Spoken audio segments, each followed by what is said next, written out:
আসসালামু আলাইকুম। আজকে আলোচনা করব কাশ জমি কিভাবে লিজ নিবে বা বন্দোবস্তি করবে। কাশ জমি যদি লিজ নিতে চায় সেই ক্ষেত্রে কিছু শর্ত রয়েছে। ৬ শ্রেণীর মানুষ কাশ জমি লিজ নিতে পারবে। ১ নম্বর, নদী ভাঙার কারণে ভূমিহীন হয়ে পড়া পরিবার, কৃষি নির্ভর পরিবার। ৩ নম্বর, স্বামী ছাড়া নারী।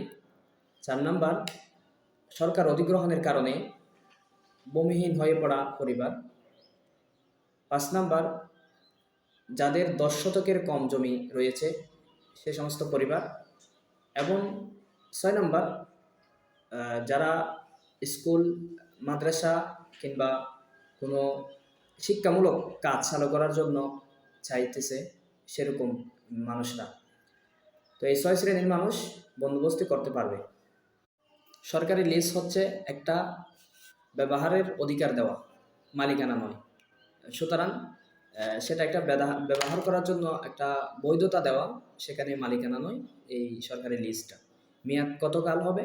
সেটা হচ্ছে ৩০ বছর, ৯৯ বছর বন্দোবস্তি করতে পারবেন। তো এটা কি প্রতিক্রিয়ায় করবে? সর্বপ্রথম সংশ্লিষ্ট ভূমি অফিসে যাবে, যাওয়ার পর সেখান থেকে বন্দোবস্তীয় আবেদন ফরম সংগ্রহ করে সেটা পূর্ণ করে জেলা প্রশাসকের কার্যালয়ে সেটা জমা দিবে এবং তিনি যাচাই বাছাই করে যদি সেটাকে গ্রহণযোগ্য মনে করেন তখন তিনি সেটা লিজ দিবেন। এখন কত টাকা হতে পারে সেটা হচ্ছে জায়গার উপর ডিপেন্ড করবে। যদি জায়গাটা শহর হয় বা কোনো ভালো জায়গা হয়, নিম্নস্তর হয়, সেক্ষেত্রে যেরকম জমি হবে সেটার উপর টাকাটা এদিক সেদিক হবে।